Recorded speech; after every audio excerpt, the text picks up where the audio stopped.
અમારા સૌના વડીલ અને ગુજરાતના પૂર્વ મંત્રી અને ખાસ ગુજરાત પ્રદેશ કોંગ્રેસ સમિતિના ઉપાધ્યક્ષ આદરણીય બિમલભાઈ શાહ સાહેબ, અમારા જિલ્લા પ્રમુખ ખેડા જિલ્લાના મહેન્દ્રસિંહજી, ખેડા નડિયાદ શહેરના પ્રમુખ શ્રી હાર્દિકભાઈ, ગોકુલભાઈ, નવીન મામા, સુભાષભાઈ, દિલીપસિંહ સહિતના આપ સૌનું આ પત્રકાર વાર્તામાં સ્વાગત છે. ખાસ કરીને આ પત્રકાર વાર્તા યોજવાનું કારણ એ છે કે ગુજરાત પ્રદેશ કોંગ્રેસ સમિતિના પ્રમુખ આદરણીય અમિતભાઈ ચાવડા સાહેબે સમગ્ર ગુજરાતની અંદર છાત્રગુંજ કાર્યક્રમો કરવાની પહેલ નાખી છે. અને આ છાત્રગુંજ કાર્યક્રમ જે છે એ છાત્રગુંજ કાર્યક્રમ નોન પોલિટિકલ કાર્યક્રમ છે. જ્યારે રાહુલજીએ કોટાની અંદર પણ આ કાર્યક્રમ કર્યો, કોંગ્રેસનો કોઈ પણ સિમ્બોલ નહોતો. જૈનજી અને વિદ્યાર્થીઓનો જે આ છાત્રગુંજ કાર્યક્રમનો અભૂતપૂર્વ પ્રતિસાદ હતો અને ત્યારે નક્કી કરવામાં આવ્યું કે સમગ્ર દેશની અંદર છાત્રગુંજ કાર્યક્રમ કરવામાં આવશે. એના જ ભાગરૂપે ગુજરાતની અંદર પણ આ છાત્રગુંજ કાર્યક્રમ કરવામાં આવશે. ખાસ કરીને નીટની પરીક્ષાની વાત હતી તો આ નીટની પરીક્ષાની અંદર 22 લાખ વિદ્યાર્થીઓ બેઠા.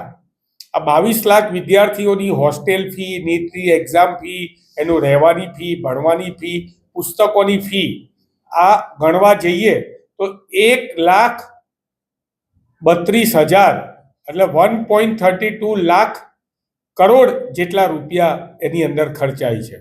હવે જ્યારે 1,32,000 કરોડ રૂપિયા જો આની અંદર ખર્ચાતા હોય વાલીઓ દ્વારા, અને ભારતનું શિક્ષણનું બજેટ છે 1,40,000 કરોડ, લગભગ આટલા જ પૈસા જ્યારે વાલીને વિદ્યાર્થીઓ અને પોતાની મહેનત ખર્ચતા હોય અને પછી આ જ્યારે પેપર ફૂટે આ દુઃખ થાય છે. આ દીકરી આકાંક્ષાએ જ્યારે આત્મહત્યા કરી અને એણે કીધું કે મમ્મી પપ્પા તમને મારા પર વિશ્વાસ હશો કે મારી દીકરી ભણશે અને ડૉક્ટર બનશે, પણ હવે મારેથી ફરીથી નીટ આપવાની હિંમત નથી. મને પહેલાં નીટમાં સારા માર્ક્સ મળ્યા હતા પરંતુ હવે મારી કોઈ ગેરંટી નથી એમ કરીને એણે જ્યારે આત્મહત્યા કરી હોય ત્યારે રાહુલજી અને સમગ્ર કોંગ્રેસ પાર્ટીએ ભારતના શિક્ષણ મંત્રીનું રાજીનામું નૈતિકતાના ધોરણે માગેલું છે.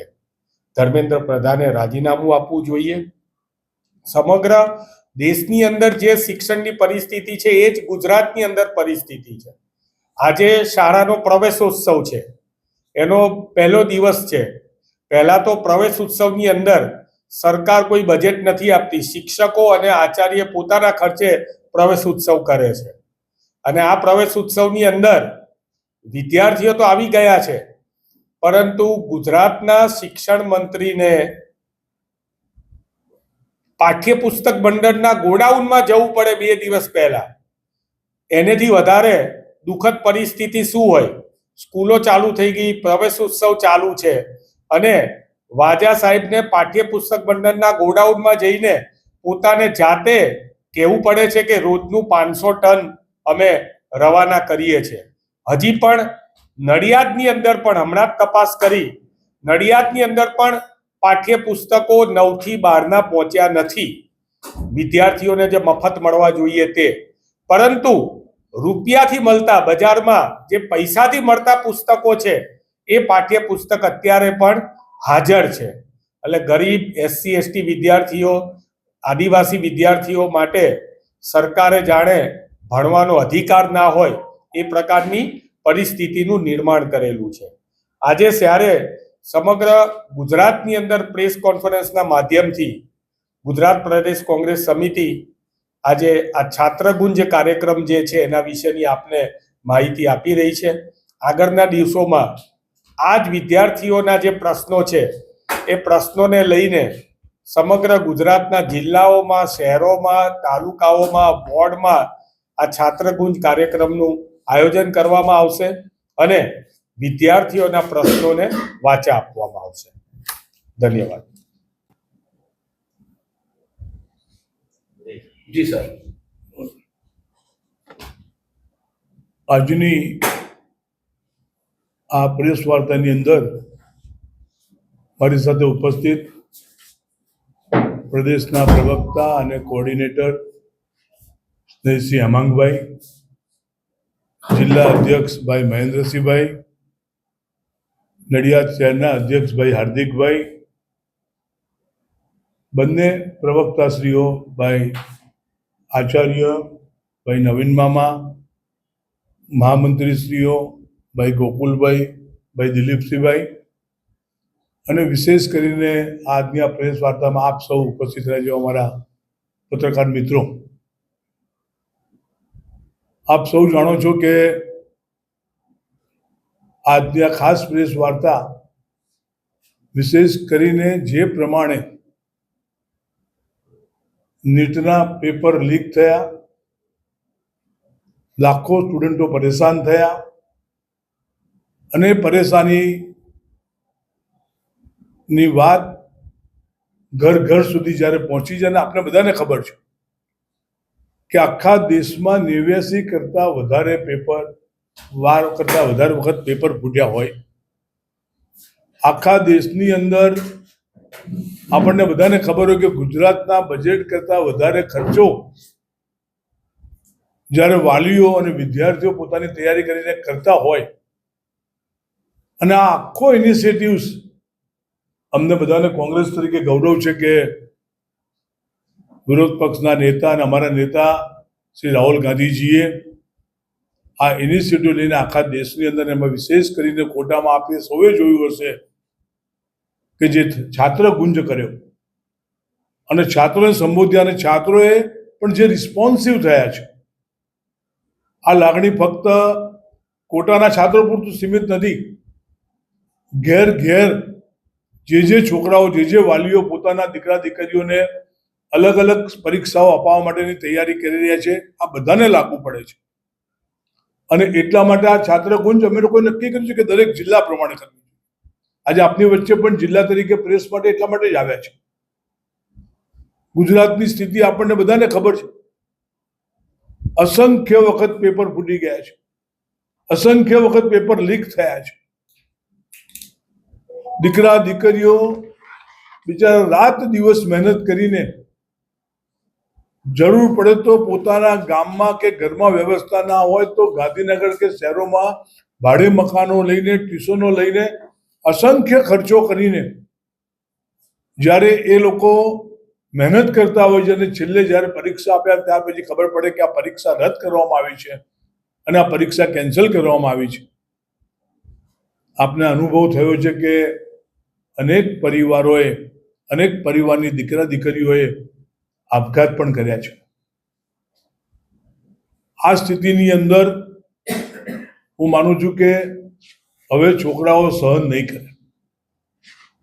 અમે પાર્ટી તરીકે તો નક્કી કર્યું જ છે કે આ દીકરા દીકરીઓ માટે, આ છાત્રો માટે અમે આ વ્યવસ્થા ના સુધરે ત્યાં સુધી લડવાના છે. આ વ્યવસ્થા સુધારવાની જવાબદારી અમે તો ઉપાડી લીધી છે. રાહુલ ગાંધીએ જાતે કીધું છે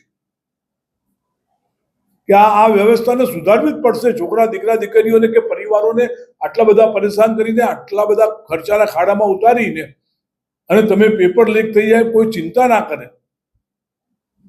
અને એટલા માટે મને વિશ્વાસ છે કે જ્યારે રાહુલ ગાંધીએ જે શબ્દોની અંદર આ દેશની અંદર વાત મૂકી છે, કદાચ સરકાર આ વાત સ્વીકારે કે ના સ્વીકારે, પરંતુ છેલ્લે અલ્ટિમેટલી પરિણામ એ રાહુલ ગાંધીના કયા પ્રમાણે જ આવ્યા છે. એમણે જ્યારે દેશમાં મોંઘવારીની વાત કરી હોય, જ્યારે દેશમાં કોઈ પણ ઇસ્યુઝ ઉપર જ્યારે બહાર આવ્યા હોય, ત્યારે અમારો અનુભવ છે, અને આપણે બધાનો પણ અનુભવ છે કે એ સાચા ઠર્યા છે.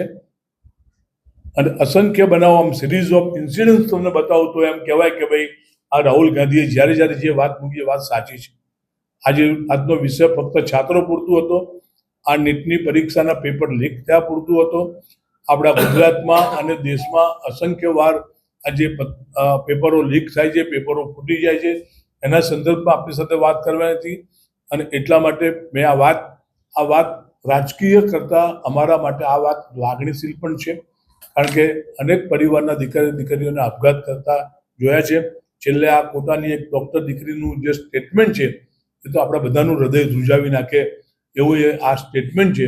અને મને લાગે છે કે આ ઇસ્યુઝને ઘર ઘર સુધી જે દીકરા દીકરીઓ પોતાની નોકરીઓ માટે, બેરોજગારીમાંથી રોજગારી માટે, અને આમ તો તમે જોવા જાઓ તો આખા શિક્ષણની વ્યવસ્થા બગાડી નાખી છે.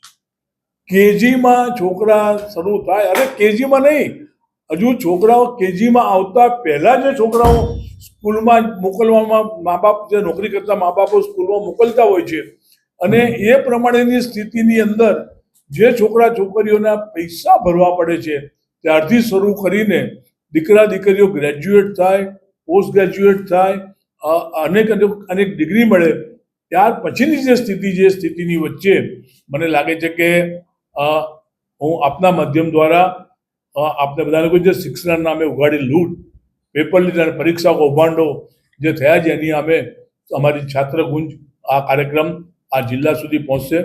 આજથી આ શરૂઆત થઈ છે અને ઘર ઘર સુધી આ વાતને અમે લઈ જવાના છીએ. હું હેમાંગભાઈને વિનંતી કરીશ